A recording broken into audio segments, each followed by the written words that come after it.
AIIMS में all India rank 3rd के साथ एकमात्र सिलेक्शन। ब्रेन मास्टर्स क्लासेस है MPCG का number 1 medical coaching institute. Baba brothers G7 Babadeep complex railway station के सामने सियागंज इंदौर।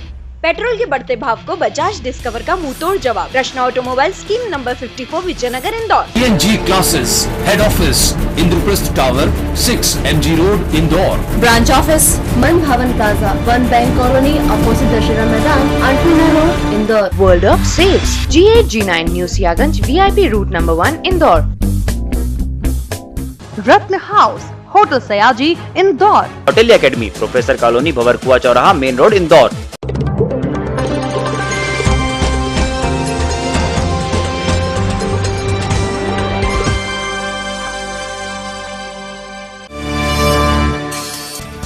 भूतेश्वर यात्रा के दौरान गुंडे मनोज परमार पर हमले का मामला गरमाया। विधायक सुदर्शन गुप्ता पर गुंडे की रिपोर्ट के आधार पर हत्या के प्रयास का मामला दर्ज। विधायक के समर्थकों ने किया हंगामा, मल्हारगंज थाने का किया घेराव। वरिष्ठ नेता भी आए सड़क पर। सुमित्रा महाजन ने FIR को बताया गलत। नेताओं ने IG से मिलकर की जांच करवाने की बात। माणिकबाग ब्रिज पर सनसनीखेज लूट की वारदात। 4 नकाबपोशों ने चाकू मारकर लूटे 80,000 रुपए। पंपकर्मी के साथ हुई वारदात। नकली पुलिस ने फिर दिखाया कारनामा। वृद्धा को वारदात का डर बताकर उतरवाई सोने की 4 चूड़ियां और 1 अंगूठी। चकमा देकर हुए उड़नछू। MPCA चुनाव में इस बार फिर आमने सामने होंगे सिंधिया और विजयवर्गीय। चुनाव की घोषणा के साथ ही गरमाया माहौल। सिंधिया आश्वस्त तो विजयवर्गीय के सामने है साख बचाने की चुनौती। बारिश के निरंतर दौर ने बढ़ाई सरवटे बस स्टैंड की बदहाली। यात्री हो रहे परेशान। कीचड़ और छत से टपकते पानी से होना पड़ रहा है 2-4। निगम बना हुआ है लापरवाह। रक्षाबंधन पर इस बार खजराना गणेश देंगे सत्यमेव जयते का संदेश। पालरेचा बंधुओं ने तैयार की 4 फीट लंबी राखी। और गायकी के शिखर पुरुष मोहम्मद रफी की आज है 31वीं पुण्यतिथि। दुनिया छोड़ने से पहले विभिन्न भाषाओं में 25,000 से अधिक गीतों के माध्यम से करोड़ों लोगों के दिलों में बनाई थी जगह। शहंशाह तरन्नुम को संगीत प्रेमियों ने दी भावभीनी श्रद्धांजलि।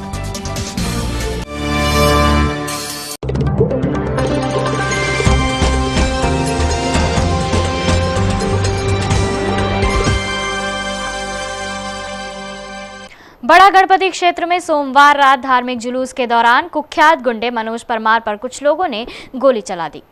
गोलीकांड अब चर्चा में है। घायल मनोज और उसके परिजनों ने गोलीकांड में क्षेत्रीय विधायक के खिलाफ नामजद रिपोर्ट दर्ज करवाकर मामले को सनसनीखेज बना दिया है। वहीं सत्तादल प्रशासन के इस रवैये से नाराज हैं। गुंडे की शिकायत पर विधायक के खिलाफ 307 का मुकदमा दर्ज होना सत्ता में काबिज BJP को नागवार है। इधर इन सबके पीछे पार्टी की अंदरूनी खींचतान भी उभर कर सामने आ रही है। इधर प्रशासन अब तक के सबसे बड़े धर्म संकट में घिर गया है। सत्ताधारी पार्टी का एक मजबूत धड़ा जहां कार्यवाही के न सिर्फ पक्ष में है बल्कि कथित रूप से दबाव भी बना रहा है, वहीं दूसरा धड़ा पूरी तरह विधायक के समर्थन में खड़ा है। अब प्रशासन अपने कदम पीछे खींचता दिख रहा है। उधर वारदात के तरीके और हालात ने कई और भी सवाल खड़े कर दिए हैं, जिनको लेकर भी खासी चर्चा की जा रही है।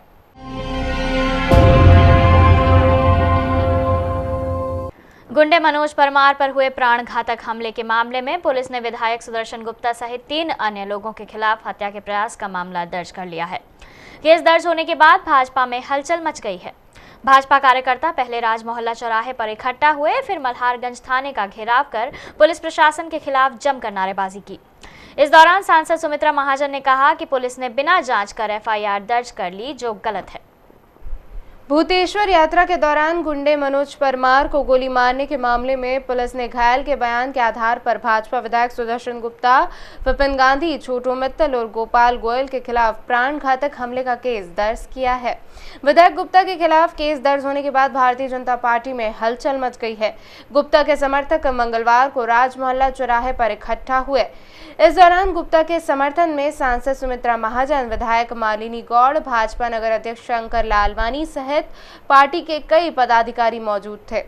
सांसद सुमित्रा महाजन ने मीडिया से चर्चा के दौरान कहा कि पुलिस ने बिना जांच पड़ताल कर FIR दर्ज कर दी, जो गलत है। मीडिया द्वारा जब सांसद से सवाल किया गया कि क्या आपकी ही पार्टी के कुछ नेताओं के दबाव के चलते विधायक गुप्ता पर पुलिस ने मामला दर्ज किया है, तो सांसद का कहना था कि किसी भी पार्टी के नेता के दबाव में अगर कार्रवाई की गई है तो जांच होने के बाद उन्हें दोषी पाए जाने पर कार्रवाई होना चाहिए। उनके साथ जो सब भीड़ में, इतने बड़े भीड़ में घिर करके व्यक्ति जब चलता है तो कौन कौन उसके आसपास खड़े कौन लोग हैं, कैसे लगी, क्या लगी, पूरी तहकीकात हो जाए इसकी। दूसरी बात मेरा इतना ही कहना है कि यूं ही किसी के खिलाफ इस प्रकार से एफआईआर करना कभी भी उचित नहीं होता है। हम चाहेंगे इसकी पूरी जांच हो और जांच में जो सामने आ जाए, जो भी कुछ गलत व्यक्ति है उस गलत व्यक्ति को सजा मिलनी चाहिए। इतना ही कहना है कि जिस तरीके से एफआईआर लिखी गई है उसी से बात साफ जाहिर होती है कि कहीं ना कहीं गलती है। वहीं 307 का केस दर्ज होने के मामले में जब विधायक सुदर्शन गुप्ता से सवाल किया गया तो उन्होंने इस बारे में कुछ भी कहने से इनकार कर दिया। उन्होंने कहा कि यह जिम्मेदारी पुलिस की है कि वो निष्पक्ष जांच करे। मुझे तो कोई जानकारी नहीं किस तरह का घटनाक्रम हुआ। मैंने तो हमेशा परंपरागत जुलूस है और मैं बचपन से जुलूस में शामिल होता आया हूँ और उसका स्वागत करता हूँ। चूँकि मेरी विधानसभा क्षेत्र का मंच लगा के हमने स्वागत किया, वहीं हमें पता लगा कि इस तरह की घटना हो गई है और आज मुझे पता लगा कि उसमें मेरा नाम लिया जा रहा है। मैं निर्दोष हूँ और पुलिस मुझे हमारे प्रदेश के मुख्यमंत्री माननीय शिवराज सिंह जी चौहान पर पूरा विश्वास है, पुलिस प्रशासन पर विश्वास है। इसकी जांच करे और दूध का दूध और पानी का पानी करे और अगर कहीं झूठी रिपोर्ट है तो जो जिसने झूठी रिपोर्ट लिखाई है उसके खिलाफ प्रकरण कायम करे। हमारा किसी से भी रंजित नहीं, मैं हमेशा गुंडों के खिलाफ जंग लड़ता रहा हूँ और लड़ता रहा हूँ। राजमला चौराहे पर कार्यकर्ता इकट्ठे होने के बाद सीधे मल्हारगंज थाने पहुंचे और थाने का घेराव कर पुलिस प्रशासन के खिलाफ जमकर नारेबाजी की।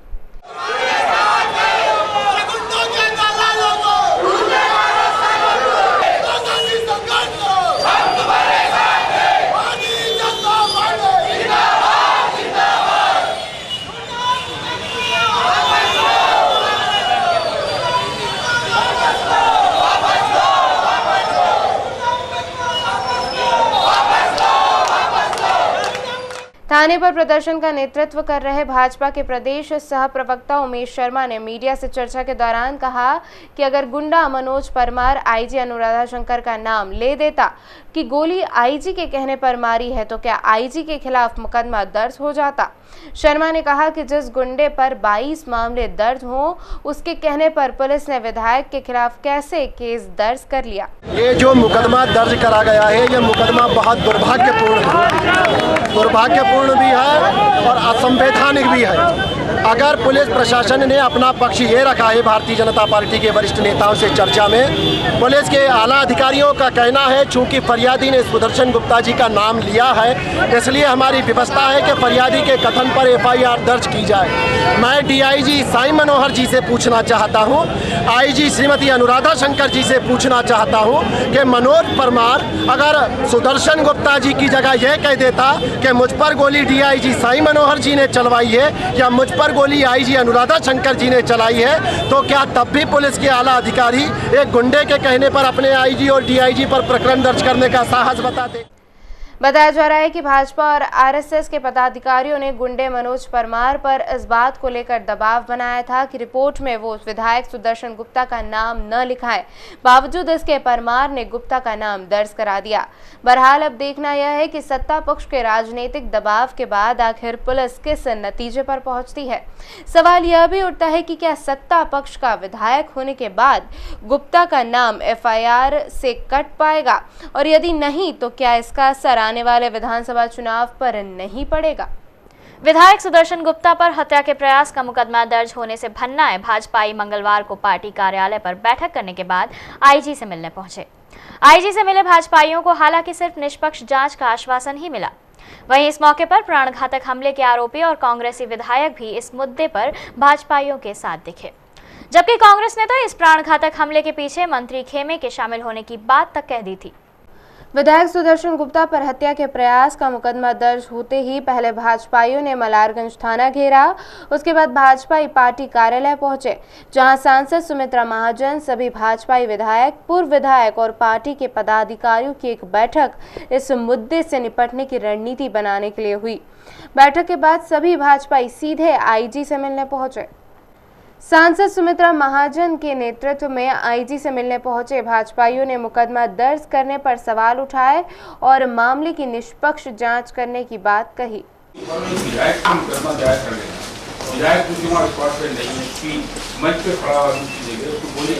शिकायत हुई, उसकी जांच न हुई, कम से कम आप तस्दीक कर लेते, आप खुद ही कहते पहले मैं तस्दीक कर लेते, आपका विभाग तस्दीक कर लेते। आईजी से चर्चा के बाद सांसद सुमित्रा महाजन ने कहा कि आमतौर पर एक आम आदमी की रिपोर्ट थाने पर आसानी से नहीं लिखी जाती और ऐसे असामाजिक तत्व के कहने पर पुलिस ने विधायक पर प्रकरण दर्ज कर लिया। उन्होंने कहा कि इस मामले की समय सीमा में निष्पक्ष जांच हो। उन्होंने इस घटना के पीछे षड्यंत्र होने की बात भी कही। आईजी साहब को इसलिए मिलने के लिए आए थे आज सभी लोग कि आज जो भी कुछ घटना घटी है, हमारा उसमें कहना इतना ही भर था कि जब कोई सामान्य व्यक्ति जब कोई एफआईआर दर्ज करने जाता है, थाने पे कुछ करने जाता है तो बहुत देर लगती है। आप सबका भी अनुभव है, कई बार तो हम लोगों को फोन करना पड़ता है उनकी सुनवाई करो। आज कोई जो कुख्यात आरोपी है या क्या बोलते हो आपकी भाषा में कुख्यात असामाजिक तत्व है, जिसके खुद के ऊपर भी कुछ केसेस है, ऐसा व्यक्ति नाम ले लेके केवल विधायक नहीं, हमारे विधायक का साथ ही साथ और भी 2-3 ऐसे साधारण व्यापारियों का नाम लेकर के कुछ बोलता है तो तुरंत उसकी एफआईआर दर्ज हो जाती है। और इसके कारण आज आक्रोश है, इंदौर में आक्रोश है, क्योंकि जो विधायक खुद इन तत्वों के साथ लड़ाई लड़ता आया है, आज उसी को घेरने की कोशिश हो रही है। और इसलिए ये बात उचित नहीं, इसकी जितनी जल्द हो सके किसी समय सीमा के अंतर्गत इसकी जांच पूरी हो जानी चाहिए और उसमें यह होना चाहिए कि वास्तव में दोष है क्या। जो आपने एफआईआर दर्ज करी, ये एफआईआर अगर गलत है तो ऐसा गलत नाम लेने वाले को भी कुछ ना कुछ सजा होनी चाहिए। वहीं विधायक सुदर्शन गुप्ता ने एक बार फिर अपने आप को निर्दोष बताया। निर्दोष हूँ, बस गलत प्रकरण कायम किया है। मंच पे से मैंने स्वागत किया था। पूरे मामले पर नगर अध्यक्ष शंकर लालवानी ने कहा कि पार्टी इस झूठे प्रकरण के खिलाफ एकजुट है। वहीं परमार के भाजपाई होने के सवाल पर उनका कहना था कि मनोज परमार भाजपा का पदाधिकारी तो दूर प्राथमिक सदस्य भी नहीं है। पूरी पार्टी एकजुट है और पार्टी के सभी पदाधिकारी मिलकर इस बात को हमने पुलिस प्रशासन के सामने रखी है और हमें विश्वास है कि हमारी बात को प्रशासन गंभीरता से लेगा। पार्टी का न इंदौर में न प्रदेश की किसी भी बॉडी में, प्रकोष्ठ में, मोर्चे में, संगठन में कहीं भी पदाधिकारी नहीं है और यहाँ तक कि वो पार्टी का प्राथमिक सदस्य भी नहीं है। आईजी से मिलने पहुंचे भाजपाइयों के साथ कांग्रेसी विधायक अश्विन जोशी भी मौजूद थे, जिन्होंने सुदर्शन गुप्ता का बचाव किया। इसी तरह के प्रकरण में फंसे होने का दर्द जाहिर करते हुए उन्होंने कहा कि जो भुगतता है वह जानता है। ऐसे ही प्रकरण की वजह से उन्हें महापौर चुनाव के वक्त फरारी काटनी पड़ी थी। मैं तो महापौर के चुनाव में 8 दिन की फरारी काट चुका हूँ। कम से कम इन्वेस्टिगेट करना चाहिए, आदमी का ट्रैक रिकॉर्ड क्या है, आदमी का इतने सालों का रिकॉर्ड क्या है, उस हिसाब से देखना चाहिए। और एक विधायक के ऊपर दर्ज करते समय तो पुलिस को विशेष ध्यान देना चाहिए। चुनाव जनपद लीजिए, सुदर्शन गुप्ता के साथ जो कुछ हुआ मैं पूरी तरह से उसके साथ हूँ, क्योंकि मैं भुगत चुका हूँ, उसको भुगतना बहुत मुश्किल पड़ता है। जबकि शहर कांग्रेस अध्यक्ष प्रमोद टंडन ने इस घटना की निंदा करते हुए भाजपाइयों को भी आड़े हाथ लिया और कहा कि पुलिस सत्ता पक्ष के लोगों की गुलाम है। वहीं इस घटनाक्रम के पीछे उनका साफ तौर पर कहना था कि यह हमला और प्रकरण मंत्री कैलाश विजयवर्गीय और उनके खेमे की शह पर हुआ है।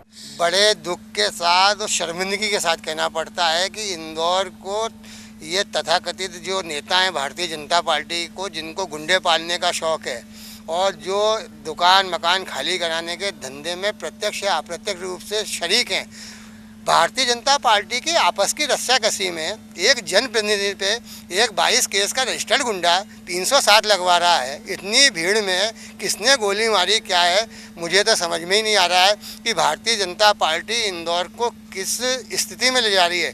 सीधे सीधे कैलाश विजयवर्गीय, रमेश मेंदुला के इशारे पे ये मुकदमा दर्ज हुआ। किसने आज एक क्षेत्र का जनप्रतिनिधि, उसके खिलाफ पूरी गैंग इकट्ठी किसने करी? उषा ठाकुर को किसने इकट्ठा किया?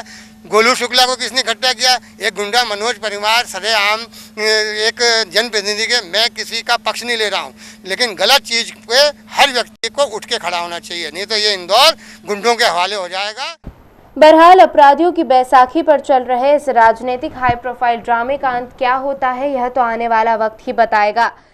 सोमवार शाम हुए मनोज परमार गोलीकांड मामले में भले ही पुलिस ने ताबड़तोड़ सत्ताधारी दल के विधायक और उनके नजदीकियों पर हत्या के प्रयास का मामला दर्ज कर अपना पल्ला झाड़ लिया हो, मगर 22 अपराधों के बोझ से लदे परमार और उसके गुर्गों के बयान पर मामला दर्ज करने में की गई जल्दबाजी कई ऐसे सवालों की ओर इशारा करती है जिनके जवाब ना तो पुलिस के पास है और ना ही भाजपा के कद्दावर नेता के पास और ना ही खुद मनोज परमार के पास है। पेश है वही सवाल जो घटना के बाद से ही शहर के हर खासो आम की जुबान पर है। सोमवार शाम भूतेश्वर महादेव की शोभा यात्रा के दौरान मनोज परमार पर जानलेवा हमला होता है। हमलावर मनोज परमार को गोली चलाते हुए निकल जाते हैं। अचानक हुए इस घटनाक्रम में जो बात जुलूस के इंतजाम में चल रहे पुलिस अधिकारियों को भी नहीं पता होती है, वो बात शहर में जंगल में लगी आग की तरह फैल जाती है। इस पूरे घटनाक्रम में पुलिस ताबड़तोड़ सुबह होने से पहले 4 बजे मनोज परमार और उसके साथियों के बयान पर सुदर्शन गुप्ता, छोटू मित्तल, गोपाल गोयल, विपिन गांधी पर 307 का मुकदमा दर्ज कर लेती है। इस पूरे घटनाक्रम में हम आपको उन सवालों से रूबरू कराते हैं जो हर आम और खास की जुबान पर रहे।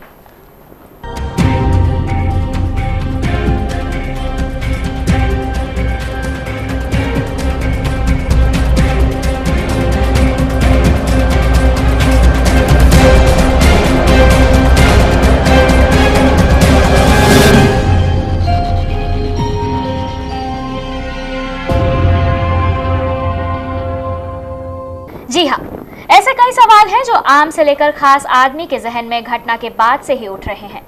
इस घटनाक्रम से जुड़े पुलिस अधिकारी या नेता क्या इन सवालों के जवाब देंगे और यदि देंगे तो क्या देंगे, ये जानने की इच्छा हर आम और खास की रहेगी।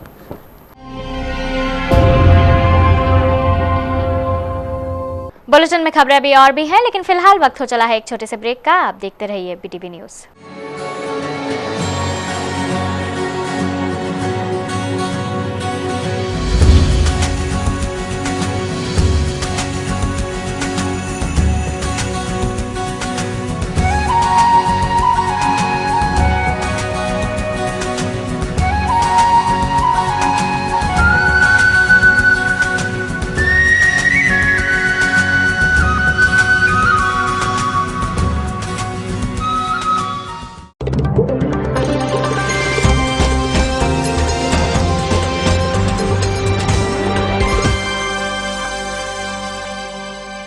जूनी इंदौर ब्रिज पर बाइक सवार बदमाशों ने एक पेट्रोल पंप कर्मी से 80,000 रुपए लूट लिए।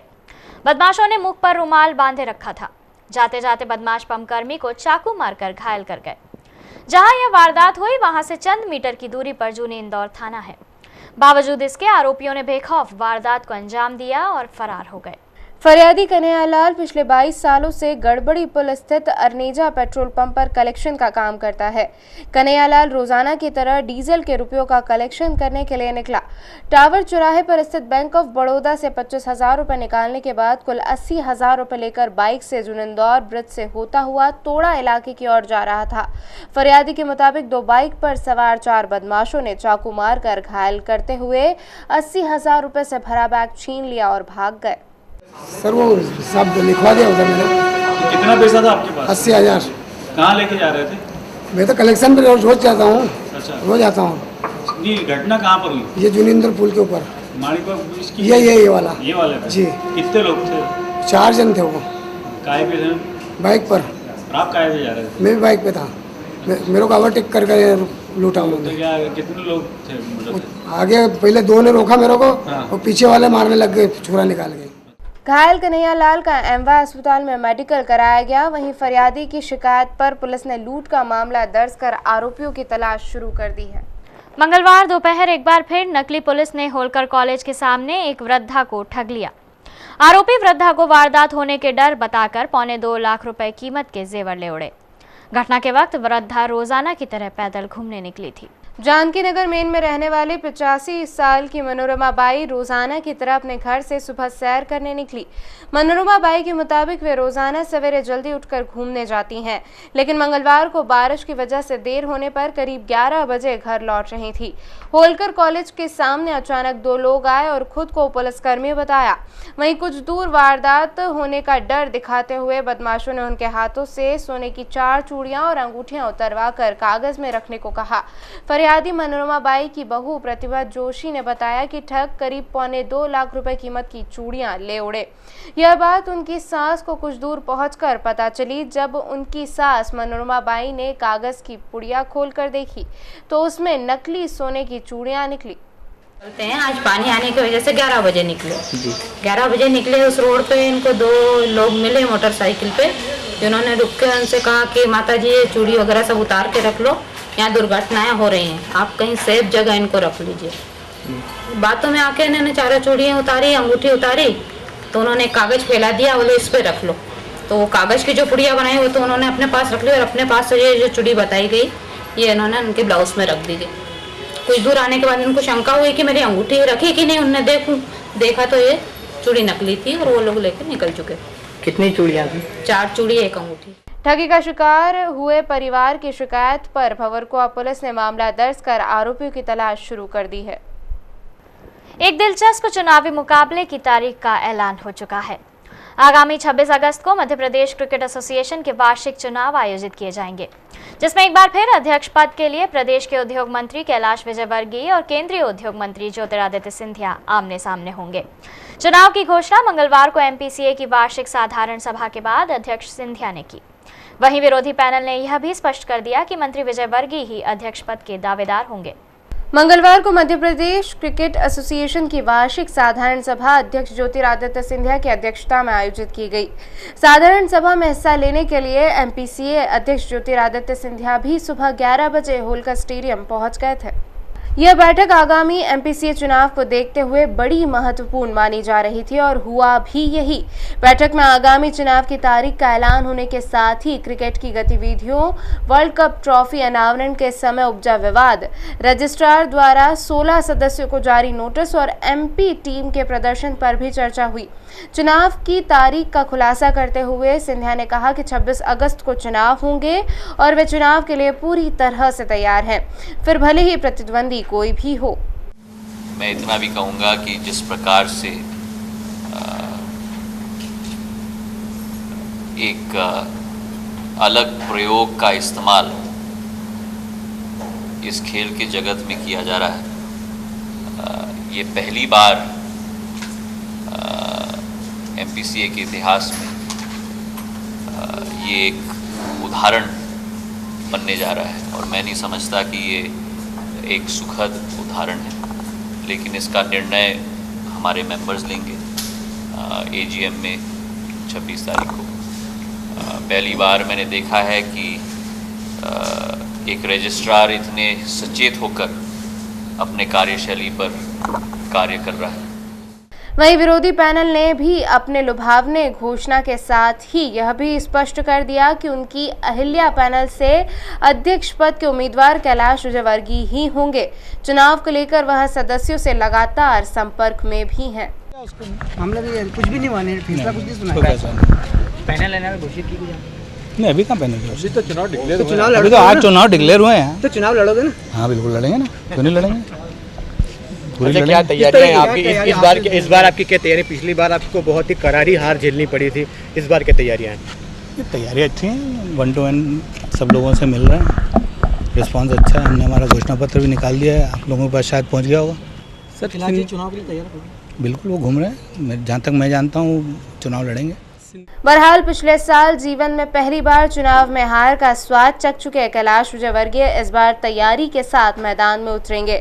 इसलिए उन्होंने चुनाव के ऐलान के पहले ही लुभावना घोषणा पत्र भी जारी कर दिया है। जबकि सिंधिया खेमा एमपीसीए को राजनीति, भोजन भंडारे, साठगांठ और दबाव प्रभाव की राजनीति से बचाने के नाम पर सदस्यों को अपनी पक्ष में कहने की बात कह रहा है।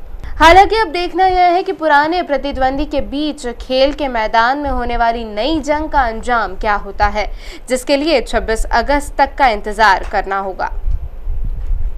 हजारों यात्रियों को हर दिन उनकी मंजिल तक पहुंचाने वाला सरवटे बस स्टैंड पहले से ही समस्याओं से घिरा हुआ है।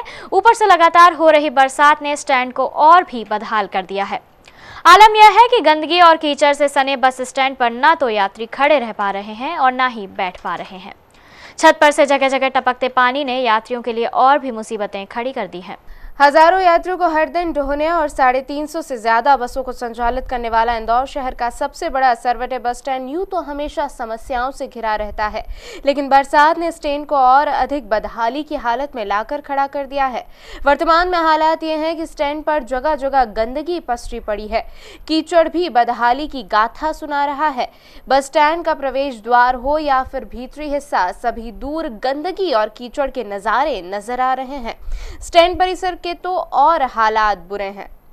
गंदगी और कीचड़ के मारे न तो यात्री बैठ पा रहे हैं और न ही खड़े रह पा रहे हैं। कीचड़ और गंदगी से सामान कैसे बचाए, यह समस्या भी यात्रियों के लिए बनी हुई है। यात्री कीचड़ और गंदगी की समस्या से तो जूझ रहे हैं, ऊपर से छत पर से जगह जगह टपकते पानी से भी यात्रियों को रूबरू होना पड़ रहा है। यात्री तो ठीक, टिकट घर में बैठने वाले कर्मचारी भी समस्याओं से त्रस्त हैं। समस्याओं से रूबरू हो रहे यात्री काफी नाराज हैं। समस्या तो यहाँ ये है कि गंदगी बहुत रहती है और लंबी लंबी लाइनों के लिए बाहर जाना पड़ता है, जिसके कारण पानी भी गिर रहा है और उसके कारण बहुत तकलीफें आती है लोगों को भी, और जो बाहर से भी आते हैं उनको भी तकलीफें रहती हैं। यहाँ पर गंदगी बहुत रहती है ज़्यादा से ज़्यादा। यात्रियों ने बस स्टैंड को त्रासदी और समस्याओं का अड्डा करार दिया है। यात्रियों का कहना है कि पैसा वसूलने के बाद भी सुविधाएं शून्य है। कोई सफाई का ध्यान नहीं है, यहाँ पूरे सरवटे गल रहा, पूरे घिसड़ हो रहा है, यहाँ पर कोई व्यवस्था ढंग की नहीं है। बरसात में पूरा साफ सफाई होना चाहिए, कोई साफ सफाई यहाँ कोई किसी चीज़ की कोई साफ सफाई नहीं है। पैसेंजर को दिक्कत आती है, पैसेंजर बैठ नहीं सकता, बदबू आ रही है पूरी चारों तरफ से। गौरतलब है कि सरवटे बस स्टैंड की देखरेख का जिम्मा नगर निगम के ऊपर है, लेकिन निगम बस स्टैंड को सुविधाएं उपलब्ध कराने में नाकारा साबित हो रहा है, जिसका खामियाजा हजारों यात्रियों को भुगतना पड़ रहा है। राज्य शासन ने बस यात्रा में किराया वृद्धि की है। बेतहाशा की गई किराया वृद्धि से यात्री नाराज है। यात्रियों ने किराया वृद्धि को अनुचित और बोझ वाला बताया है। राज्य सरकार ने बस किराए में वृद्धि कर 15 से लेकर 50% तक इजाफा किया है। सरकार ने साधारण बसों के किराए में 15%, नॉन एसी डीलक्स में 25% और डीलक्स एसी बसों में 50% किराया बढ़ाया है। किराए की नई दरें 1 अगस्त से लागू हो जाएंगी। इधर बेतहाशा किराया वृद्धि को लेकर यात्री खुश नहीं है। यात्रियों का कहना है कि किराए में वृद्धि करना भी थी तो इतनी नहीं। गलत है, क्यों गलत है? मतलब क्या सुविधा वगैरह कुछ नहीं, क्या मतलब क्या नहीं? कहीं ना सीट की सुविधा है, ठंडे की सुविधा नहीं है, कुछ सुविधा नहीं, वहाँ लाइन लगना पड़ता है। किराया वृद्धि को लेकर यात्रियों ने बस संचालकों के खिलाफ भी अपना गुस्सा जाहिर किया है। यात्रियों का कहना है कि बसों में सुविधाएं कुछ नहीं है, यात्रियों को जानवरों की तरह ठूसा जाता है। मनमाना किराया वसूलने के बावजूद बदसलूकी अलग की जाती है। किराए पे भी 10 रुपये ऊपर ले रहे हैं। मेरी 2 लेडीज़ सवारी, उसमें बोले खड़ी आएगी, एक बैठ के आएगी, उसके बावजूद भी बोले सीट नहीं मिलेगी। मैंने बिठाया तो सीट उठा दी, कोई आया तो उसको 100 रुपये दे के वो सीट दे दी, उसके बावजूद भी सीट नहीं मिल रही है। हाँ, मन भाव के बाद सीट नहीं मिल रही है। उसके बाद भी 4 सवारी बोले 2 सवारी की सीट मिलेगी, 2 की नहीं मिलेगी। उसके बाद भी सीट नहीं मिल रही ना। इधर किराया वृद्धि को लेकर बस संचालकों का सरकार पर लगातार दबाव बना हुआ था। बस संचालक डीजल, ट्यूब, टायर, टैक्स और अन्य खर्चे में लगातार हो रही वृद्धि का हवाला देकर किराए में वृद्धि की मांग कर रहे थे। इस सब के आगे सरकार को झुकना पड़ा है। नवागत कलेक्टर ने पहले दिन जो अपनी प्राथमिकताएं गिनाई थीं, धीरे धीरे उस पर अमल भी करना शुरू कर दिया है। मंगलवार शाम रेसिडेंसी कोठी पर कलेक्टर ने यातायात विभाग, आरटीओ, नगर निगम और आईडीए के अधिकारियों की बैठक लेकर शहर की पार्किंग व्यवस्था, शहरी सीमा में संचालित बस स्टैंड की साफ सफाई और नए बस स्टैंड के लिए जगह चिन्हित करने के निर्देश दिए। इसके अलावा बैलगाड़ा संचालकों को भी कलेक्टर ने बड़ी राहत देते हुए रात को बैलगाड़ा चलाने की इजाजत दे दी। मंगलवार शाम रेसिडेंसी कोठी पर सड़क सुरक्षा समिति और आरटीओ विभाग की बैठक आयोजित की गई। बैठक की अध्यक्षता कलेक्टर आकाश त्रिपाठी ने की। गाड़ियाँ खड़ी हो रही है या ग्राउंड उसके लिए, बिल्डिंग तो सब कुछ है नहीं। एंड सेकेंड थिंग उसके लिए जो आ रही है कि वो नगर निगम पे हैंड ओवर 2 घंटे लगातार चली इस बैठक में कई महत्वपूर्ण विषयों पर चर्चा हुई। बैठक के विषयों और निर्णयों की जानकारी देते हुए आरटीओ संजय सोनी ने बताया कि बैठक में शहर के सभी बस स्टैंड की साफ सफाई और नए बस स्टैंड के लिए जगह चिन्हित करने के निर्देश कलेक्टर ने दिए। बस स्टैंड, तीनों बस स्टैंडों की मतलब के साफ सफाई और जो भी वहाँ व्यवस्थाएं दुरुस्त करनी, उस संबंध में बैठक हुई। और बस स्टैंडों को क्योंकि शहर काफ़ी बढ़ रहा है तो बस स्टैंडों के लिए नई जगह चिन्हित करने के लिए जो आईडीए के कमिश्नर साहब भी थे, तो नई जगह भी उनके द्वारा बताई गई कि जहाँ पर एक बड़ा बस स्टैंड बनना है, ISBT जैसा भोपाल में बना हुआ है, उस पर भी चर्चा। वहीं सड़क सुरक्षा समिति की बैठक के बारे में उन्होंने बताया कि भीड़ भरे व्यस्त बाजारों में पार्किंग की होने वाली दिक्कतों पर सुझाव आया कि ऐसे स्थानों पर शासकीय स्कूल और सरकारी कार्यालयों के परिसर का इस्तेमाल वाहनों की पार्किंग के लिए किया जाए। अभी उसमें माननीय जो सड़क सुरक्षा समिति के अध्यक्ष हैं कलेक्टर साहब, उन्होंने कहा है कि अपन शाम के समय में जब ऐसे जो शासकीय स्कूल हैं, क्योंकि शहर में पार्किंग के लिए बहुत प्रॉब्लम है, वो जैसा आप लोग सभी जानते हैं, तो उनका कहना है कि अगर कुछ ऐसे जो प्राइम लोकेशंस पे अगर इस प्रकार के कोई शासकीय जगह हों तो उनको अपन देखा जा सकता है कि अपना शाम के समय में उन जगह पर पार्किंग की जा सकती है। ऐसे स्थान चिन्हित करके बताना है। और ये जो भी निर्णय लिया, इसकी एक सब कमेटी कलेक्टर साहब ने आदेश किया कि सब कमेटी 15 दिन में इन सब चीज़ों पे बैठ के निर्णय करेगी कि अपन ने क्या क्या किया। बैठक में कलेक्टर से मिलने सैकड़ों बैलगाड़ा संचालक भी पहुंचे, जिन्होंने कलेक्टर आकाश त्रिपाठी से अपनी समस्याओं पर चर्चा की।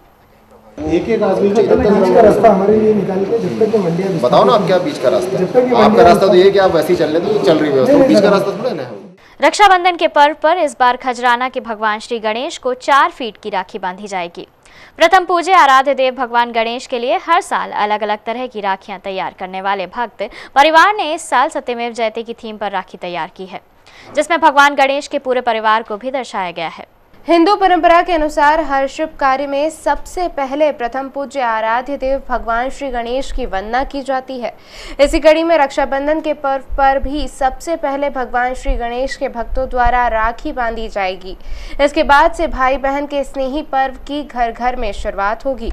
भक्तों द्वारा हर साल अलग अलग थीम पर बनाई जाने वाली राखी इस बार सत्यमेव जयते की थीम पर केंद्रित है, जिसके मध्य में मध्य प्रदेश और चारों ओर देश के सभी राज्यों के नक्शे बनाए गए हैं। देखते ही सबका मन मोह लेने वाली 45 बाय 48 इंच की इस विशाल राखी को फोम, कागज, रुद्राक्ष, मोती, स्टोन, डायमंड, जरी सहित विभिन्न वस्तुओं की मदद से तैयार किया गया है।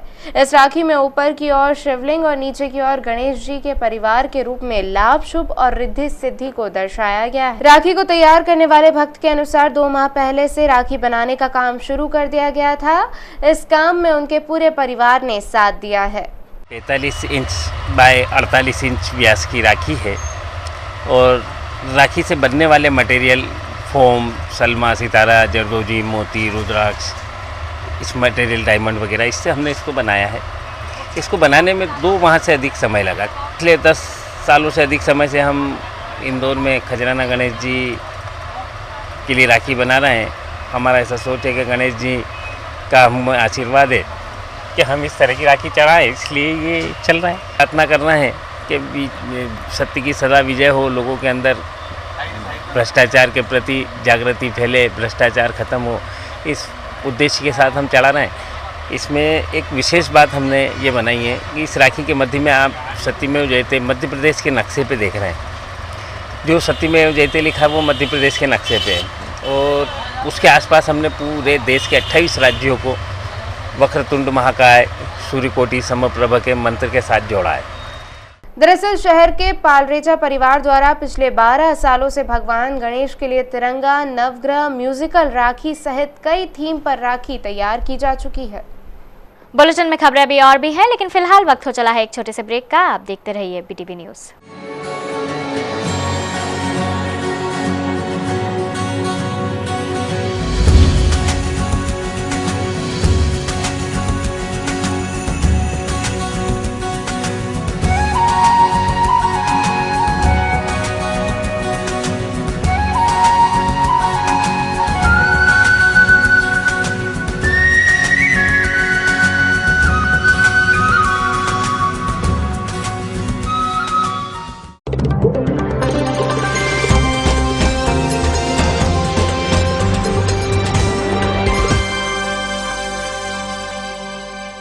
भाई बहन के स्नेही पर्व रक्षाबंधन पर बहनें किसी भी मुहूर्त में भाइयों की कलाई पर रक्षा सूत्र बांध सकेंगी। ज्योतिषियों के मुताबिक इस बार भद्राकाल का योग न होने और पूर्णिमा केवल सुबह तक रहने के चलते इस तरह का योग बना है, जिसमें बहनों को शुभ मुहूर्त का इंतजार नहीं करना पड़ेगा। उत्साह और उमंग से भरे भाई बहन के त्योहार रक्षाबंधन पर इस बार त्रिवेणी योग बन रहा है। जो लोग मुहूर्त के अनुसार राखी बांधते हैं, उन बहनों को इस बार भाई की कलाई पर रक्षा सूत्र बांधने का इंतजार नहीं करना पड़ेगा। ज्योतिषियों के मुताबिक कोई भी शुभ कार्य भद्राकाल में नहीं किया जा सकता और भद्रकाल हमेशा पूर्णिमा तिथि के साथ होता है, लेकिन इस बार पूर्णिमा तिथि सुबह 8:57 तक ही रहेगी, जिसके चलते भद्रकाल का प्रभाव रक्षाबंधन के मुहूर्त पर नहीं पड़ेगा। शुक्ल पूर्णिमा रक्षाबंधन को त्रिवेणी मुहूर्त जो है, त्रिवेणी योग जो है, वर्षों बाद निर्मित हो रहा है, बन रहा है। इस वर्ष रक्षाबंधन पर पूरे दिन भद्राकाल का साया नहीं होने से पूरे दिन रक्षाबंधन का पर्व जो है भाई और बहन जो है मना सकते हैं। इस वर्ष 2 अगस्त को रक्षाबंधन का पर्व जो है पूर्णिमा तिथि, श्रवण नक्षत्र और आयुष्मान योग, ये जो त्रिवेणी योग है, इस शुभ मुहूर्त में रक्षाबंधन का पर्व मनाया जाएगा। पंडित शर्मा के अनुसार दिन भर शुभ मुहूर्त बने रहने के अलावा कुछ श्रेष्ठ मुहूर्त हैं, जिनमें बहनों द्वारा भाइयों को राखी बांधी जा सकेगी। किंतु रक्षाबंधन के कुछ विशेष मुहूर्त हैं। इन मुहूर्तों में यदि रक्षा का बंधन किया जाए तो निश्चित रूप से पूरे वर्ष जो है आनंद और सुख और उल्लास का वातावरण रहेगा। रक्षाबंधन के शुभ मुहूर्त हैं प्रातः 6 बजे से 7:30 बजे का जो काल है वो शुभ का काल है और इस काल में पूर्णिमा तिथि भी जो है विद्यमान रहेगी। गुरुवार को पूर्णिमा तिथि प्रातः 8:57 तक रहेगी और इसके बाद जो शुभ मुहूर्त रहेगा वो 10-10:30 बजे से 12 बजे का मुहूर्त है। यह चंचल काल है, चलता हुआ काल है। इस काल में भी रक्षाबंधन बांधी जा सकती है। इस बार पूरे दिन शुभ मुहूर्त रहने के चलते ऑफिस जाने वाले भाइयों को समय का इंतजार नहीं करना पड़ेगा और बहनों द्वारा सुबह से ही रक्षा सूत्र बांधने का सिलसिला शुरू हो जाएगा। साहित्यकार व कवि मुंशी प्रेमचंद्र को लेकर संस्था नीव द्वारा बेहद खूबसूरत कार्यक्रम आयोजित किया गया। आयोजन में बच्चों ने प्रेमचंद्र से जुड़ी कहानियां व कविताएं सुनी तो हरियाली को बढ़ावा देने के लिए नन्हे मुन्नों ने पौधों का नाम रख उसे गोद भी लिया। मुंशी प्रेमचंद्र के बारे में आज कौन नहीं जानता। साहित्यकार, कविराज, लेखक और ना जाने कितनी विधाओं से ओतप्रोत प्रेमचंद्र ने अपने जीवन में तमाम वो रंग देखे जिनसे एक आम आदमी रोजाना रूबरू होता है। इन्हीं अनुभवों पर प्रेमचंद्र ने कई कहानियां और कविताओं की रचना की, जिनमें गोदान, 2 बीघा जमीन और कई लेख शामिल हैं।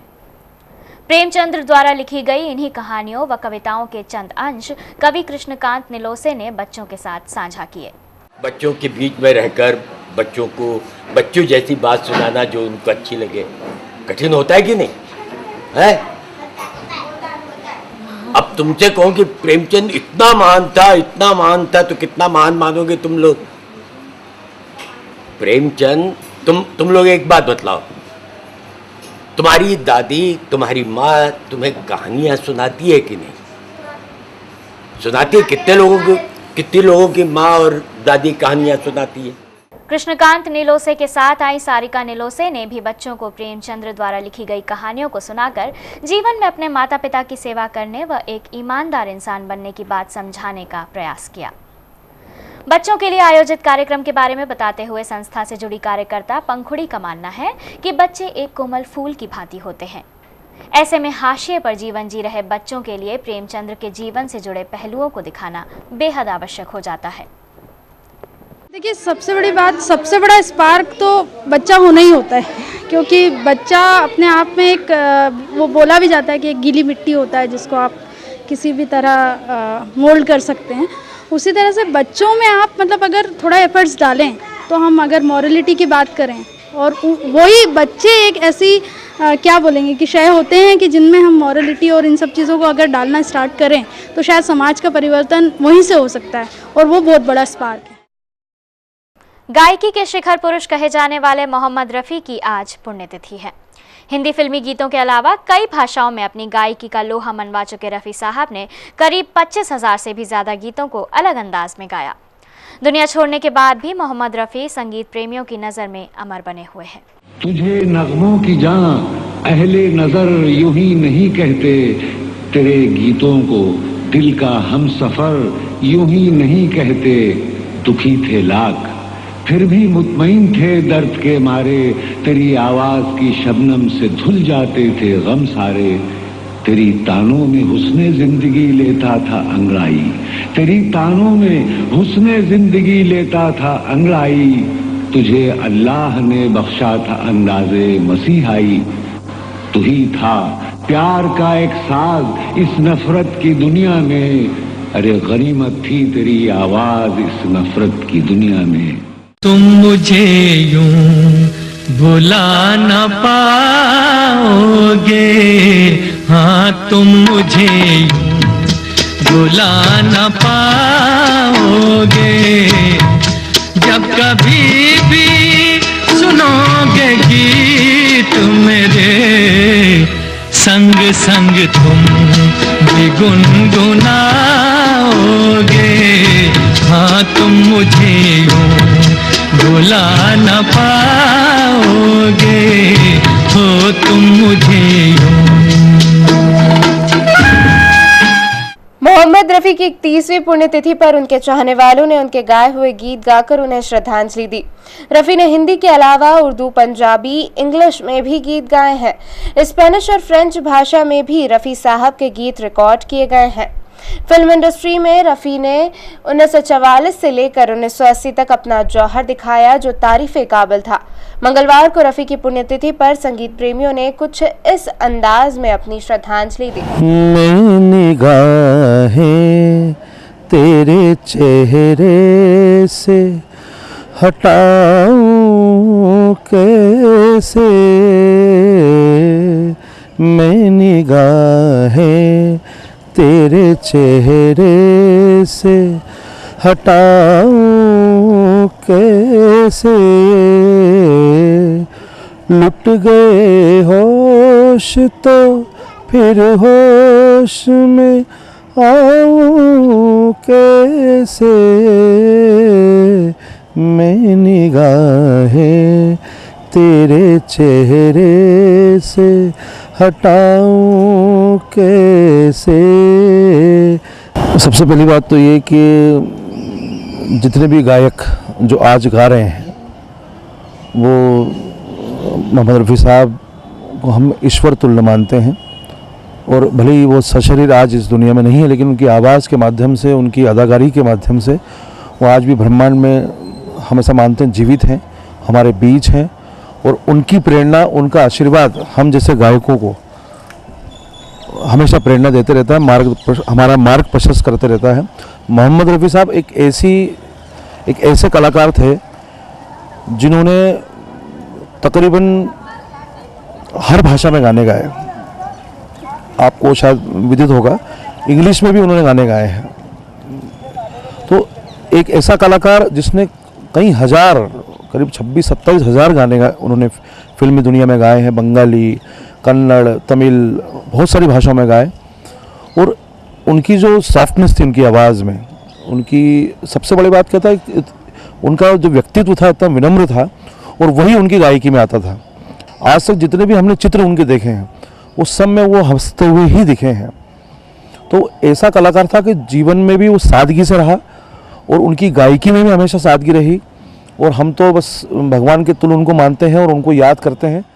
1940 से 1980 के दशक तक रफ़ी साहब ने 25,000 से भी ज्यादा गाने गाए। इसमें हिंदी गानों के अलावा गजल, भजन, कव्वाली के साथ दूसरी भाषाओं में गाए गीत भी शामिल हैं। रफ़ी के चाहने वालों में शास्त्रीय संगीतकार भी शामिल है। रफ़ी साहब भले ही आज हमारे बीच नहीं है, लेकिन उनके चाहने वालों की माने तो आवाज का ये शहंशाह अपने हुनर की वजह से हमेशा अमर रहेगा। रफ़ी साहब जो हैं वो हमारे बीच में अभी भी हैं। हम ये नहीं कह सकते कि वो गए हैं, और एक्चुअली हम जब देखते हैं 24 घंटे उनके गाने चलते रहते हैं तो ऐसा लगता नहीं कि रफ़ी साहब हमारे बीच में नहीं हैं। और रफ़ी साहब के बारे में एक बात कहूँगा कि हम संगीत वालों के लिए ख़ास करके, और वैसे तो सारे सुनने वाले जितने भी श्रोता है वर्ल्ड में, उनको सुनते रहते हैं, उनको फॉलो करने की कोशिश करते हैं। तो जिस तरह से हम हमारे हिंदुस्तान में कहीं भी हम जाते हैं, शहर में या इधर उधर घूमते रहते हैं, जहाँ भी हमको मंदिर दिखते हैं और उस मंदिर के आगे ऑटोमेटिकली हमारा सिर जो है ऐसे झुकता है, वो हमको ज़रूरत नहीं पड़ती है झुकाने की, झुकता है। ऐसे रफ़ी साहब के लिए कहीं भी हम उनका गाना सुनते तो ऐसा लगता है कि रफ़ी साहब हमारे सामने हैं। तो ये इतनी बड़ी बात है कि आज उनको 32 साल हो गए जाके, फिर भी ऐसा लगता है कि रफ़ी साहब हमारे बीच में हैं, आज भी हम उनके गाने सुनते हैं। ख़ास बात उनकी यह है रफ़ी साहब की कि वो सिर्फ फिल्मी गाने ही नहीं गाते, उन्होंने क्लासिकल भी बहुत अच्छा सीखा हुआ है। शास्त्रीय संगीत और फिल्मी गाने एक दूसरे में बिल्कुल इस तरह से मिक्सअप हुए हैं कि जिसको हम ये नहीं कह सकते, हम अलग नहीं कर सकते उसको। और रफ़ी साहब आज के ज़माने के लिए इतने आइडियल हैं कि आज के जो यंग जनरेशन है वो भी उनको इतना अच्छी तरह से सुनती है और उनको फॉलो करने की कोशिश करती हैं, मतलब बहुत तरह से 100% कर नहीं पाती, कोशिश करती है। तो इस तरह से रफ़ी साहब हमारे लिए आइडियल आज भी हैं, कल भी रहेंगे और पहले भी थे। तेरे मेरे सपने अब एक रंग है, हो जहाँ भी ले जाए राहे हम संग है, हो तेरे मेरे सपने अब एक रंग है। लाख मना ले दुनिया साथ न ये छूटेगा, आके मेरे हाथों में। न फनकार तुझसा तेरे बाद आया,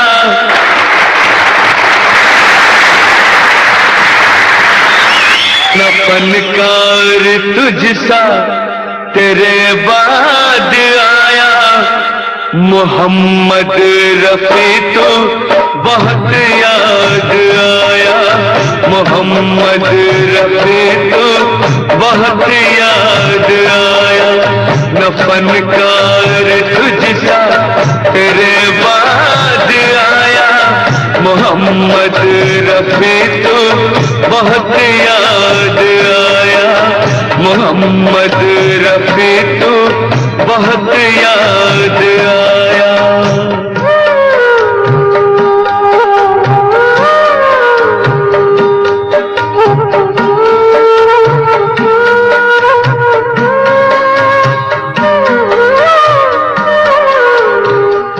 भरत भूषण से लेकर राज बब्बर के लिए भी अपनी आवाज देने वाले मोहम्मद रफ़ी के आइए सुनते हैं कुछ खास नगमे।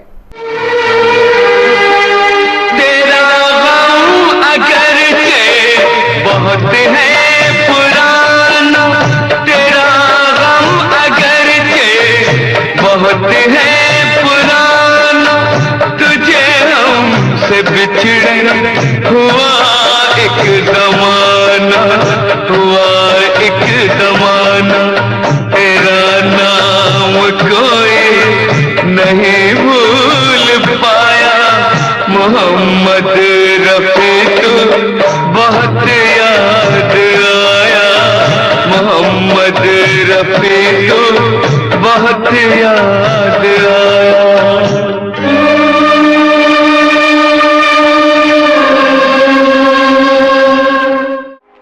चौदहवीं का चाँद हो या आफ़ताब हो, जो भी हो तुम खुदा की कसम लाजवाब हो, चौदहवीं का चाँद हो।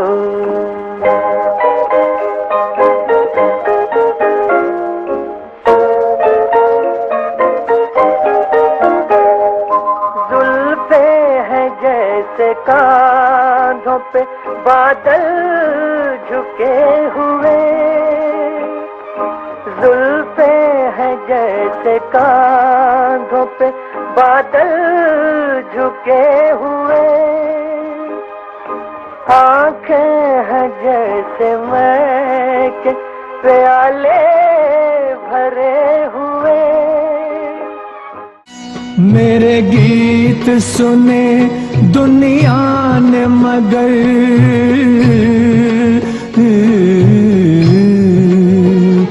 मेरा दर्द कोई ना जान सका, ना जान सका।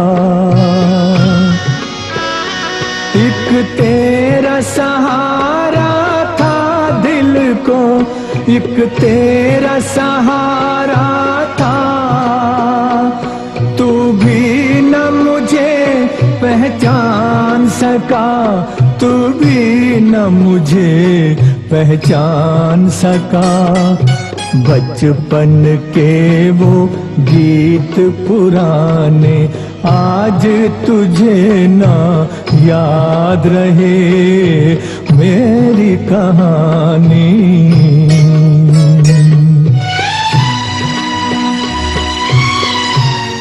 कर चले हम फिदा जानो तन साथियों, अब तुम्हारे हवाले वतन साथियों।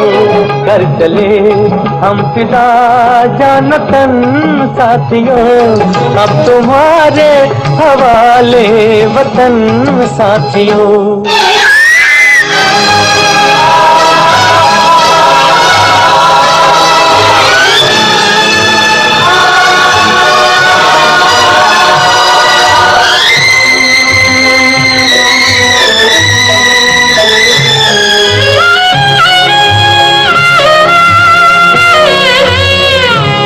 सांस थमती गई, नब्ज जमती गई, फिर भी बढ़ते कदम को न रुकने दिया, कट गए सर।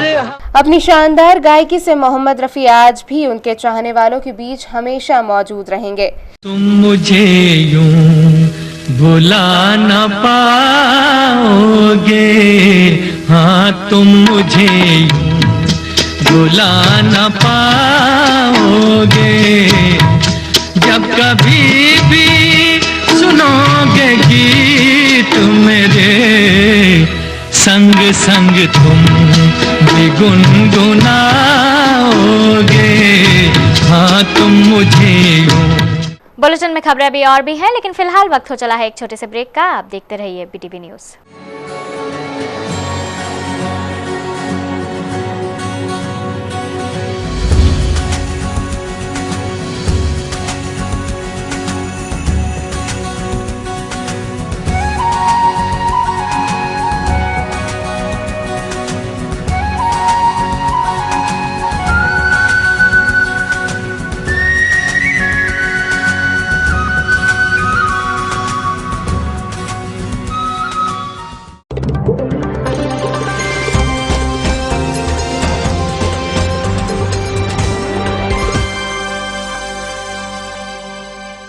एमवाई अस्पताल में हो रही रिश्वतखोरी व भ्रष्टाचार अब सामने आने लगा है।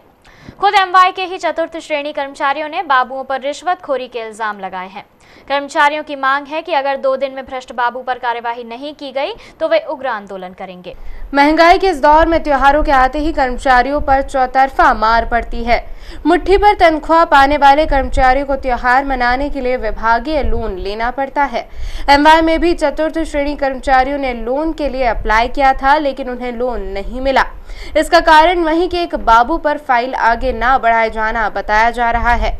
कर्मचारियों का आरोप है कि स्थापना में बाबू मुकुल पांचे फाइल आगे बढ़ाने के लिए उनसे रिश्वत मांग रहा है। वहीं कर्मचारियों के बहाली संबंधित फाइल भी पांचे ने आगे नहीं बढ़ाई है। हमेशा रूल अनुसार अपन ने 21 दिन पहले ईएल का फॉर्म भर के देते हैं, उसके उपरांत भी वो छुट्टी सेंशन नहीं करते। जब छुट्टी का आदमी काट के आ जाता है, तनख्वाह के लिए जाता तो तनख्वाह रोक ली जाती है। जब उनसे पूछा जाता है कि तनख्वाह क्यों रोकी, तो बोले छुट्टी सेंशन नहीं हुई आपकी। जब उस व्यक्ति को 500 रुपये या 400 रुपये जो भी रिश्वत देना है वो दे देते हैं, तो वो फौरन फिर 2-4 दिन में फिर छुट्टी सेंशन होती है। कर्मचारी नेता व जिला अध्यक्ष ने एमवाय अधीक्षक वीएस भाटिया से मिलकर पांचे का काम सुधारने की मांग की। अध्यक्ष ने बताया कि अगर 2 दिनों में बाबू पर कार्रवाई नहीं की गई तो वे उग्र आंदोलन करेंगे। तो उनको बुलाओ ना सर, बुला के से बाबू हैं उनको हटाने की मांग रखी है और उनको 2 दिन का समय दिया है। यदि इसके बाद भी नहीं हटाते हैं तो मध्य प्रदेश लघु वेतन कर्मचारी संघ के नेतृत्व में एमवाय हॉस्पिटल के मुख्य द्वार पर अगले सोमवार को आंदोलन और धरना प्रदर्शन किया जाएगा। एमवाय जैसे प्रदेश के सबसे बड़े अस्पताल में रिश्वतखोरी के इन मामलों के सामने आने के बाद क्या अधीक्षक या कोई और अधिकारी इन रिश्वतखोरों पर लगाम कस पाएगा? त्योहारों के मद्देनजर जिला प्रशासन और नगर निगम खाद्य विभाग की टीम ने संयुक्त कार्यवाही कर 3 प्रतिष्ठानों पर छापेमार कार्यवाही की।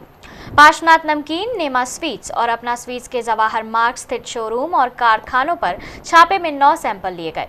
पार्श्वनाथ नमकीन पर टीम को बहुत ज्यादा गंदगी मिली। त्योहारों के नजदीक आते ही जिला प्रशासन और नगर निगम के खाद्य विभाग की टीम ने शहर भर में खाद्य पदार्थों के प्रतिष्ठानों पर छापेमार कार्यवाही प्रारंभ कर दी है। इसी के चलते जवाहर मार्ग स्थित पार्श्वनाथ नमकीन, नेमा स्वीट्स और अपना स्वीट्स के शोरूम और कारखानों पर एसडीएम सपना जैन के नेतृत्व में छापा मारा। पार्श्वनाथ नमकीन से 5 उत्पादनों के सैंपल लिए गए। खाद्य विभाग को सूचना मिल रही थी कि यहां पर नियमों का उल्लंघन किया जा रहा है। वहीं नेमा स्वीट्स से 2 सैंपल लिए गए हैं। छापे में अपना स्वीट्स से भी 2 सैंपल लिए गए। छापे का नेतृत्व कर रही एसडीएम सपना जैन ने मीडिया से चर्चा करते हुए कहा कि इस तरीके की कार्यवाही आगे भी जारी रहेगी। खाद्य सुरक्षा अधिनियम नया है, उसमें दिए गए हैं कि प्रदूषण नियंत्रण बोर्ड का सर्टिफिकेट लेना रहेगा, लेकिन उसके लिए भी 1 साल का समय दिया गया है। एनओसी लेना रहेगा उन्हें, तो वो अगले साल से उस पर कार्रवाई। त्योहारों का सीजन है और इस सीजन में खाद्य सामग्री के विक्रेताओं पर हर साल लगाम कसी जाती है। इसी क्रम में पार्श्वनाथ नमकीन, नेमा स्वीट्स और अपना स्वीट से सैंपल लिए गए हैं। नगर निगम और स्वास्थ्य विभाग ने शहर के स्वास्थ्य को स्वस्थ रखने का अभियान शुरू कर दिया है। बारिश के बाद सभी वार्ड में पनपे मच्छरों से छुटकारा दिलाने के लिए स्वास्थ्य विभाग ने करीब 70 कर्मचारी की टीम को हरी झंडी दिखा के रवाना किया। मंगलवार को स्वास्थ्य विभाग के सहयोग से शहर के सभी वार्ड में विभाग की 70 सदस्यीय टीम कीटनाशक का छिड़काव करने के लिए रवाना हुई। स्वास्थ्य अधिकारी ने बताया कि बारिश से खाली जमीन, गड्ढों और नालियों में पानी भरने से उसमें लार्वा पैदा हो जाता है, जिससे लोगों को मलेरिया और डेंगू जैसी बीमारी हो सकती है।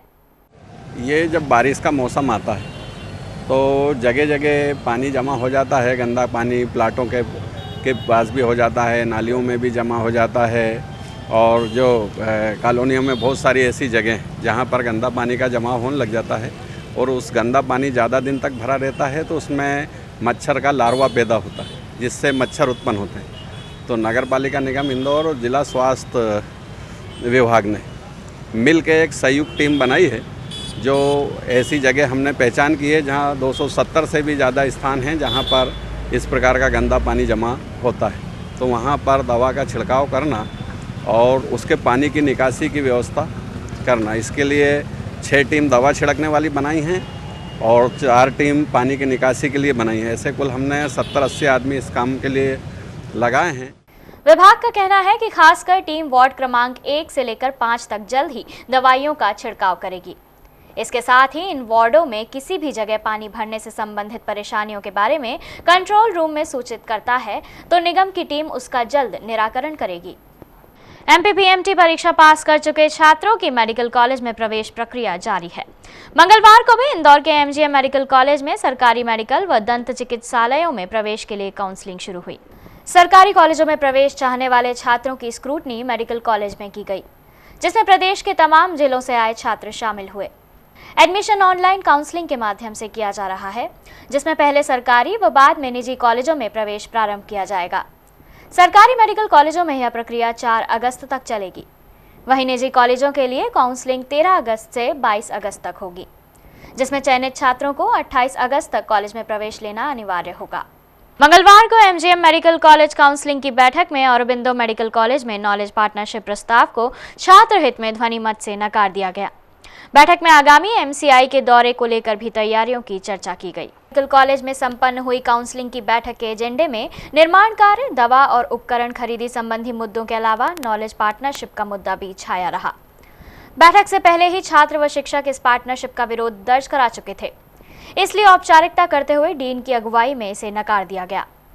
बैठक में दोबारा डॉक्टरों ने सवाल उठाया कि जब निजी कॉलेज प्रस्ताव वापस ले चुका है तब फिर इसे क्यों रखा गया। इस पर डीन का जवाब था कि प्रस्ताव पास करने या ना करने का अधिकार डीन के पास सुरक्षित है, इसलिए इसे बैठक में रखना जरूरी था ताकि निर्णय लिया जा सके। वहीं मेडिकल काउंसिलिंग ऑफ इंडिया के आगामी दौरे को लेकर भी डीन ने विभागाध्यक्षों को माकूल इंतजामात करने के निर्देश दिए।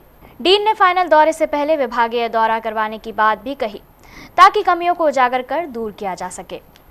इसके अलावा बैठक में कॉलेज में इंटरनेट व वाईफाई सुविधा शुरू करवाने के संबंध में भी चर्चा की गई। देवी अहिल्या विश्वविद्यालय की अध्ययनशालाओं में प्रवेश के लिए आयोजित संयुक्त प्रवेश परीक्षा सीईटी इस साल फेल हो जाने और सीईटी की आधा से ज्यादा सीटें खाली रह जाने से विश्वविद्यालय सकते में आ गया है। कुलपति ने इस मामले में सीईटी कमेटी से रिपोर्ट मांगी है। कुलपति ने माना है कि सीईटी में खामियां रह जाने की वजह से यह नौबत खड़ी हुई है। देवी अहिल्या विश्वविद्यालय की अध्ययनशालाओं में प्रवेश के लिए विश्वविद्यालय द्वारा आयोजित की जाने वाली संयुक्त प्रवेश परीक्षा सीईटी इस साल फेल ही साबित हुई है। परीक्षा के आयोजन से लेकर काउंसलिंग और सीटों के आवंटन तक में व्यवस्थाएं ठीक नहीं होने से सीईटी परीक्षा शुरू से सवालों के घेरे में रही है। विश्वविद्यालय के संबंधितों पर गड़बड़ियों के आरोप भी लगे हैं। इस सब का नतीजा यह है कि इस साल सीईटी की आधे से ज्यादा सीटें खाली रह गई हैं। आंकड़ों के अनुसार 2698 सीटों में से 1250 सीटों पर ही प्रवेश हो पाया है। खास बात यह है कि एमबीए और बीबीए से जुड़े 8 कोर्स में बड़ी संख्या में सीट खाली रह गई है, जबकि इन कोर्स में प्रवेश लेने के लिए हर साल खासी मारामारी मचती है। जानकारों के अनुसार समय पर सीईटी परीक्षा आयोजित नहीं होने के अलावा इस साल सभी अध्ययनशालाओं में प्रवेश के लिए सीईटी परीक्षाएं आयोजित करने की वजह से भी व्यवस्थाएं बिगड़ी हैं। वहीं ऑनलाइन सिस्टम में गड़बड़ी होने से भी परीक्षा पर प्रभाव पड़ा है। इधर सीईटी की आधी से ज्यादा सीटें खाली रह जाने के बाद विश्वविद्यालय प्रशासन सकते में आ गया है। कुलपति डॉक्टर डीपी सिंह ने सीईटी परीक्षा कमेटी से पूरे मामले की जानकारी मांगी है। कुलपति के अनुसार कमेटी की रिपोर्ट के बाद ही सीटों के बारे में निर्णय लिया जाएगा।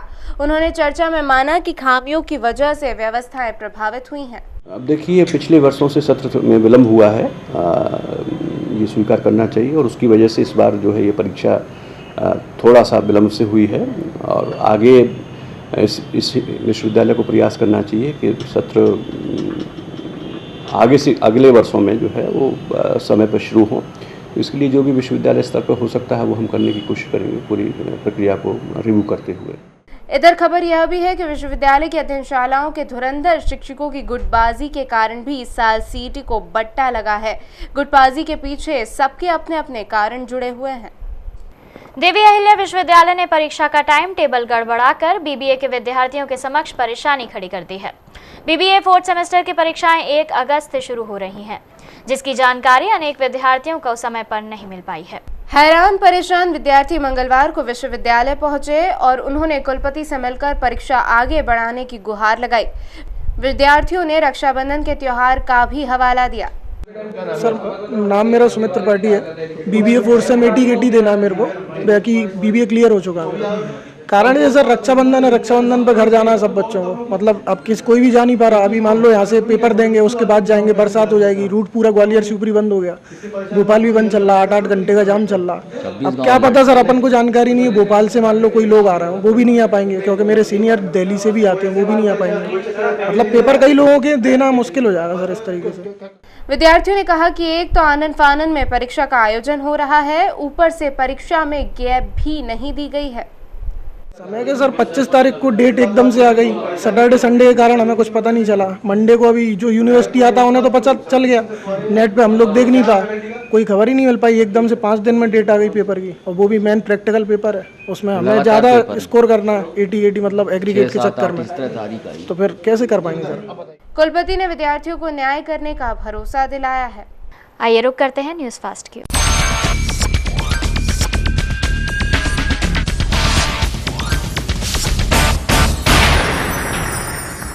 पवित्र रमजान के मुबारक मौके पर हिंदू मुस्लिम मोहब्बत कमेटी के सदस्यों ने रानीपुरा में आयोजित एक कार्यक्रम में रोजेदारों को नमाज में काम में आने वाली सामग्री का वितरण किया। करीब 251 नमाजियों को जान माजा, मिसवाक, टोपी और इत्र का वितरण किया गया। समारोह में मुफ्ती मालवा हजरत मौलाना वली उल नजवी बतौर मुख्य अतिथि मौजूद थे। आयकर विभाग द्वारा एसआर फेरो ग्रुप पर की गई छापे की कार्यवाही को ग्रुप ने हाईकोर्ट में चुनौती दी है। एसआर फेरो के वकील विवेक तनखा ने विभाग द्वारा खदानों के स्पॉट सर्वे को अधिकार से बाहर जाकर की गई कार्यवाही बताया। आयकर विभाग की ओर से वकील संजय लाल ने पक्ष रखा। आयकर विभाग के वकील ने कोर्ट में कहा कि कंपनी की आय का आकलन करने के लिए स्पॉट सर्वे कराना जरूरी था। कोर्ट ने दोनों पक्षों की दलीलें सुनने के बाद फैसला सुरक्षित रखा है। बीआरटीएस पर रात को फिर हादसा हुआ जिसमें एक मीडिया कर्मी घायल हो गया। घायल मीडिया कर्मी का नाम ओम प्रकाश सोनी है। सोनी अपनी बाइक से अपने दफ्तर जा रहे थे, तभी तेज रफ्तार से आ रही स्कॉर्पियो गाड़ी ने एक बाइक सवार युवक को बचाने में सोनी को टक्कर मार दी और बिजली के पोल से जा घुसी। हादसे में ओम प्रकाश गंभीर रूप से घायल हो गए, जिन्हें इलाज के लिए सीएचएल अपोलो अस्पताल में भर्ती किया गया है। स्कॉर्पियो अमन नामक किशोर चला रहा था। हादसे के बाद पुलिस ने अमन को हिरासत में ले लिया है।